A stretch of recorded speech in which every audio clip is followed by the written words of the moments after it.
Universo Diverso, com Luciana Neri.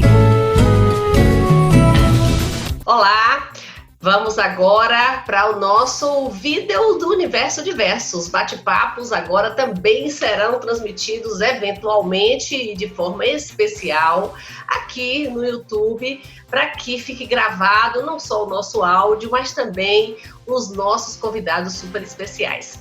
Hoje nós vamos conversar com o professor da UESB, doutor em educação e pesquisador na área de ensino de história e de história das ideias e práticas educativas dos movimentos de lutas sociais, o professor Cláudio Félix. Professor Cláudio, muito obrigada por ter aceito o nosso convite de participar aqui do Universo Diverso.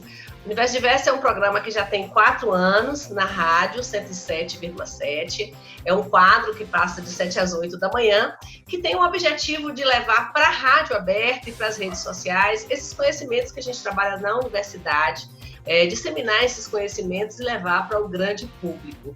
Então, o senhor, como grande pesquisador aí, especialmente das pedagogias críticas, né, que é o nosso assunto dessa série, é uma honra recebê-lo aqui. Muito obrigada. Vamos começar, então, falando sobre as pedagogias, né? O que é uma pedagogia e o que é uma pedagogia crítica e uma pedagogia não crítica. Luciana, professor, muito obrigado pelo convite. E pensar na pedagogia é o seguinte: pedagogia é uma ciência da educação. É a forma como a gente pode pensar, teoricamente, os processos de ensino e de aprendizagem. Então, ela é uma teoria da prática educativa. Então, todo professor, todas as pessoas que trabalham com um público que lida com essa questão da formação, precisa desse conhecimento pedagógico, que é uma ciência bem antiga, né? Que nasceu praticamente na Grécia Antiga, lá há muitos anos antes de Cristo, mas se transformou em ciência mesmo, enquanto ciência da educação, a partir do século XVIII, quer dizer, um pouquinho mais para cá, e vem se consolidando, então, como essa forma de pensar a educação. E a pedagogia crítica, ela tem a ver com uma perspectiva de teoria da educação que ajude as pessoas, e os professores, sobretudo as professoras, a analisarem a realidade, né, de uma forma que não seja adaptando as pessoas para as formas de educação que a gente tem hoje. Quer dizer, é bem diferente do que vinha sendo praticado, né? Do que, assim, hegemonicamente, ou seja, em todos os lugares, a maioria das pessoas pratica. O senhor poderia dar um exemplo de uma pedagogia não crítica, uma pedagogia tradicional que nós conhecemos bem? Pronto. Então, a pedagogia não crítica é aquela que forma para você se adaptar ao que o mundo já existe, né? Então, por exemplo, a pedagogia tradicional, que a gente viu em muitas escolas, né? Outras pedagogias muito ligadas àquela coisa dos decorebos, que são as pedagogias tecnicistas, que alguns aqui já devem ter aprendido história, é você decorar nome de gente, de heróis e datas, ou geografia, ser aquele conhecimento de nome de rio, de estado, etc., sem fazer com que os estudantes pensem um pouco mais além daquilo que é mandado para eles decorarem. Então, esse tipo de pedagogia, né, elas acabam travando, digamos assim, o desenvolvimento do olhar crítico das pessoas que se envolvem, né, na escola, né, que estão na escola. Seria a escola para ensinar conteúdos. A matemática é quem sabe multiplicar, dividir, somar. História é quem sabe isso aí que o senhor falou, as datas e nomes. Geografia é quem sabe as capitais do país. A escola unicamente para ensino, para transmissão de conteúdos. É isso que seria uma pedagogia não... A transmissão de conteúdo ela é fundamental em qualquer pedagogia. Sim. Né? Então, por exemplo, nas pedagogias críticas, elas precisam ter a transmissão de conteúdo. O problema é que na pedagogia crítica, você acha que a escola vai resolver, as pedagogias não críticas, que a escola vai resolver o problema de todo mundo.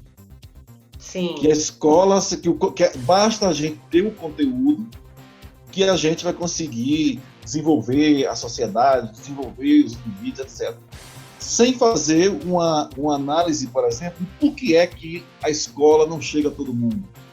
Por que é que a gente não consegue entender, muitas vezes, aquilo que a gente está lendo, né, no papel? Por que é que a gente não consegue olhar, por exemplo, para o nosso lado a gente que é feirante, a gente que trabalha como empregada doméstica e que trabalha em outros campos, né, no trabalho manual, e você às vezes não consegue, você sente que está sendo explorado, mas não consegue traduzir isso muito bem, porque você acha que o mundo é assim mesmo, que as coisas são assim porque são. Então as pedagogias não críticas, né, aquelas que não querem fazer você se desenvolver, elas trabalham com essa dimensão de deixar o mundo como ele é. E a pedagogia crítica pega os conteúdos para tentar ajudar o estudante, ajudar as pessoas a buscar entender o mundo como ele é, com suas contradições, com suas diferenças, e aí fazer uma crítica para a gente transformar, ajudar a transformar a realidade, não só do indivíduo, não só da pessoa, mas da pessoa e da sociedade. Esse é que é o grande desafio da pedagogia crítica. São pedagogias que elas não acreditam só na transmissão de conteúdos, e pelo que o senhor falou aí também, essa visão romântica de que a escola vai mudar o mundo, de que basta ter escola e investimento nessa escola, e essa escola vai transformar tudo. Essa não é uma visão das pedagogias críticas, né? Não é, ou pelo menos não é só através da escola que o mundo vai se transformar, não é assim? Isso, exatamente, Luciano. O mundo, ele não se transforma por meio de uma atividade só, né? Então, hoje você costuma dizer assim, para a gente solucionar os problemas do mundo, vamos mexer só na política. Então, e dizer que político nenhum presta, que nada na vida presta porque os políticos não prestam. Outros vão dizer, não, é porque falta mais punição da justiça. Então, nós vamos pegar e botar a lei mais dura, diminuir a idade penal das pessoas e tal. E pena outros vão dizer, não, etc. Pena de morte, essa coisa toda. Outros vão dizer, não, a sociedade vai mudar se tiver escola para todo mundo e tal. As pedagogias críticas, elas não pensam dessa forma. Né? Por exemplo, uma pedagogia histórico-crítica, uma pedagogia defendida por grupos do MST, por exemplo, que tem sua pedagogia própria. O que é que esse pessoal diz? O que é que a gente diz? E o seguinte, que para a gente fazer o entendimento da realidade e da mudança do mundo, a gente precisa da escola, claro, que sem ela a gente não tem acesso ao conhecimento que a gente não tem, né, que a gente não acessa no nosso dia a dia. Então, por exemplo, é difícil a gente aprender matemática sozinho, como aprender a escrever sozinho, é muito difícil. A gente aprende, né, a contar, quem trabalha no comércio sabe fazer conta de cabeça, as pessoas mais antigas faziam isso. Mas as pedagogias críticas, ela diz o seguinte, olha, para a gente pensar a transformação do mundo, a gente tem que mexer na forma de trabalho, a gente tem que mexer na economia, a gente tem que mexer na política, a gente tem que mexer na justiça, e para isso a gente tem que entender como é que o mundo funciona e como é que essas instituições funcionam para a gente mudar a realidade. Então, esse é um elemento importante, porque às vezes é colocado na escola uma visão, mesmo na escola, de que as coisas são assim porque elas são assim mesmo e não adianta mexer muito porque não vai mudar. É ilusão, é utopia a gente querer transformar as coisas, né? Então, acho que isso é importante a gente pensar quando está falando em educar criticamente uma pessoa. Também não acredita nessa coisa da educação, nem a educação que vai mudar o mundo, nem uma coisa que é muito senso comum também, professor, é dizer que basta colocar a escola integral, que vai acabar em tempo integral, que a escola em tempo integral, ela vai acabar com a criminalidade, que ela vai acabar com a violência, que ela vai acabar com o tráfego, que a escola em tempo integral é a solução para todos os problemas. A pedagogia crítica também, as pedagogias críticas, elas não vão muito por essa linha, né? A pedagogia crítica, você já viu aqueles desenhos de pontinho que a gente sai ligando um ponto para o outro, depois forma um desenho? Sim. É mais ou menos assim. A sociedade, ela se apresenta para a gente como esses pontinhos e as pedagogias críticas, as teorias críticas, elas tentam juntar isso para a gente entender o desenho todo, né? Tentar fazer essa... Eu pediria que o ouvinte fizesse essa imagem, né? De juntar os pontos para entender o todo, juntar os pontos para entender o desenho que a gente está estudando. Então, a formação crítica é uma formação, eu vou falar um nome bem difícil, mas é fácil de entender, é uma formação omnilateral. Quer dizer, omnilateral significa uma formação de todos os lados do ser humano. O lado intelectual, o lado afetivo, o lado político, que é muito importante, porque nada na vida a gente faz sem essa discussão política, mas a política na pedagogia crítica é no sentido da gente ajudar as pessoas a se organizarem, a pensarem a realidade e agirem coletivamente, né? Pensando, sobretudo, na mudança mais profunda da sociedade. Então, acho que a ideia da pedagogia crítica é essa, é uma defesa da escola, porque, como eu já falei, sem a escola a gente não tem acesso aos conhecimentos que fazem com que a nossa cabeça se desenvolva, que o nosso sentimento, por exemplo, se a gente não escuta música, se não aprende arte, se a gente não aprende línguas, o nosso modo de ver o mundo ele fica pequenininho, porque a mente da gente, o nosso cérebro, ele é bem diferente de outros animais, né? Como se ele fosse somando as coisas e esse acúmulo de coisas vai ajudando a gente a refletir, né? Veja como é difícil a vida de uma pessoa que não sabe ler e escrever. Às vezes ela pensa que a culpa foi dela, né? Que ela não quis estudar e tal.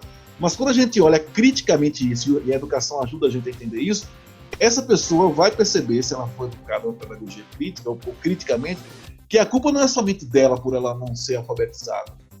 Por exemplo, as pessoas mais velhas aqui, no passado, tinham a maior dificuldade do mundo para acessar uma escola, né? Uhum. Então, isso tem a ver com a história, tem a ver com a falta de elementos críticos. Então, por isso que a pedagogia crítica também trabalha muito com essa dimensão da história, do passado e do presente, das relações do todo, para a gente entender o mundo que a gente vive. Então, é um tipo de pedagogia são tipos, né? Porque não existe só uma pedagogia crítica, mas são as pedagogias que afirmam que é necessário, os conteúdos eles são necessários, eles são extremamente importantes, mas não só conteúdos, em se tratando de conteúdos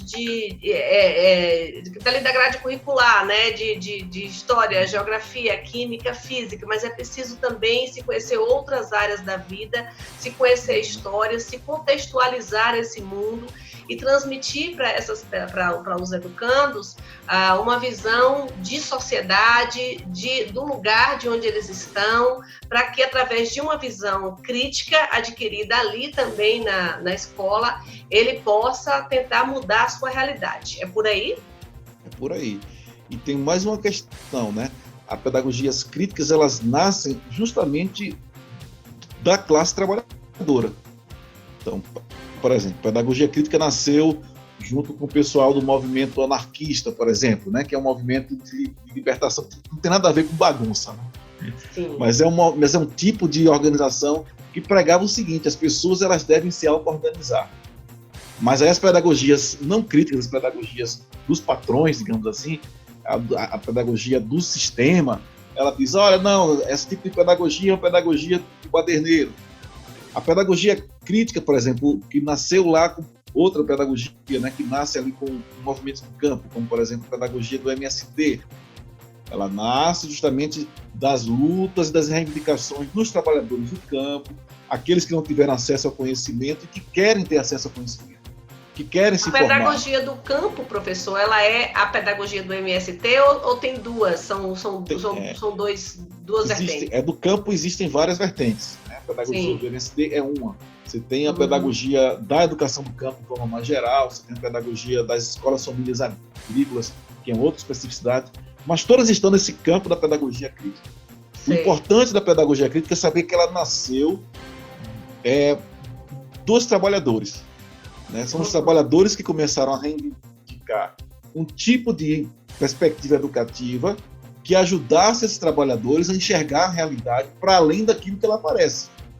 Ou seja, para olhar para o mundo e ver que por trás daquilo que eu estou vendo, isso é que é uma questão muito bacana, existem coisas que eu não estou vendo, mas que influencia nessa vida nossa cotidiana. Olhar, por exemplo, que o preço do pão que eu estou pagando hoje não é somente uma questão de governo, pura e simplesmente, mas que existem relações de economia, de história, né, de geografia, de disputas políticas ali que interferem, por exemplo, no preço de um simples pão que a gente compra, que a gente come, né?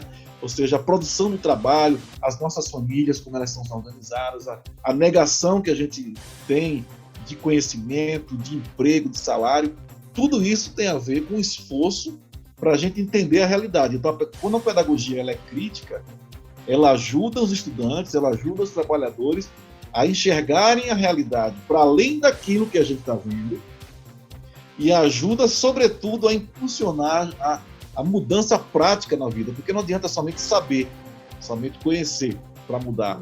Então, para mudar a realidade, eu tenho que conhecer a realidade e tenho que agir nessa realidade.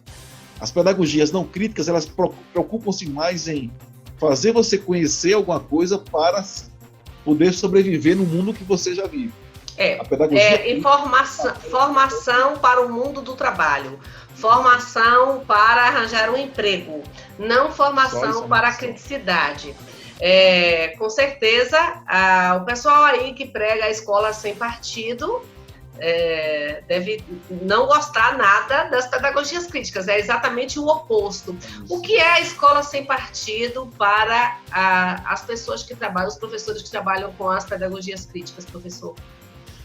A escola sem partido é a escola do partido dos patrões, é a escola do partido dos ricos, entende? Então, eles dizem que é uma escola sem partido para dizer que não pode ter uma educação crítica, mas, na verdade, eles acabam trabalhando com uma espécie de um partido deles, que é o seguinte, o partido de que a ideia de que a educação ela tem que ser neutra e não tem disputa. Só que o tempo inteiro, se você olhar para a escola ela é a escola defendida pela escola sem partido, ela é uma escola extremamente competitiva, é uma escola que defende um ganhar em cima do outro, é uma escola que defende nota em cima de nota, sem fazer reflexões mais profundas. Então, como se eles não tivessem a intenção de manter o bem-estar e a vida deles, né, desse grupo mais rico no poder. Então, é uma tentativa de evitar com que as pessoas avancem na reflexão. Essa coisa da escola sem partido, né? Você tirar a criticidade das escolas públicas, enquanto que nas escolas mais caras, eu vi uma pesquisa esses dias, nas escolas mais caras de estados como São Paulo, por exemplo, toda a pedagogia ela é voltada para o desenvolvimento da consciência crítica do aluno. Enquanto que nas classes mais populares, a legislação quer impor o contrário, né? Existe uma intencionalidade nesta fala. Professor, o senhor deu exemplo aí da pedagogia anarquista e da pedagogia do campo, especialmente da pedagogia do campo do MST, como pedagogias críticas. Quais outras seriam pedagogias críticas? A pedagogia freiriana seria uma pedagogia crítica? É isso que eu ia falar. Então, a gente tem o Paulo Freire, como, né, na sua pedagogia libertadora, um processo de ideia de libertação dos estudantes e sobretudo, num processo de alfabetização de jovens e adultos que é muito marcado no Paulo Freire, né, esse debate que ele construiu. A pedagogia histórico-crítica, que começou a ser criada pelo professor Demerval Saviano em 1979, então tem um pouco mais de 40 anos nessa pedagogia. Então, ela trabalha com a valorização da escola, do conhecimento, com a transformação da realidade. As pedagogias socialistas que foram, né, construídas por russos, por pessoas, por outros países que passaram por processo de mudança social profunda, não capitalista. Então, nós temos um conjunto de pedagogias nessa linha que ajudam a gente a pensar nessa perspectiva. Não são muitas, né? Não são muitas porque são perspectivas que estão nascendo ainda, apesar de algumas terem 100 anos de idade, mas é justamente nascendo no momento em que os trabalhadores começam a se organizar em seus sindicatos, em seus partidos, e aí a pensar também as formas de educar voltadas para essa perspectiva de criticidade do mundo, né? Ok, professor. Depois eu quero um quadro só sobre essas pedagogias específicas, né? A pedagogia histórico-crítica, depois a gente vai fazer outro só sobre a pedagogia freiriana, depois seguindo um curso aí que o senhor ofereceu aí da UESB, que foi magnífico, fui sua aluna e gostei muito, foi excelente. Na segunda versão, quem estiver me ouvindo aqui, participe, professoras, professores, qualquer pessoa interessada na educação, vale muito. Muito obrigada pela sua entrevista e espero que façamos outras tantas, tá certo? Muito obrigada. Tá certo, eu que agradeço. Espero que tenha ajudado aí o pessoal a discutir e entender um pouco essas pedagogias. Abraço.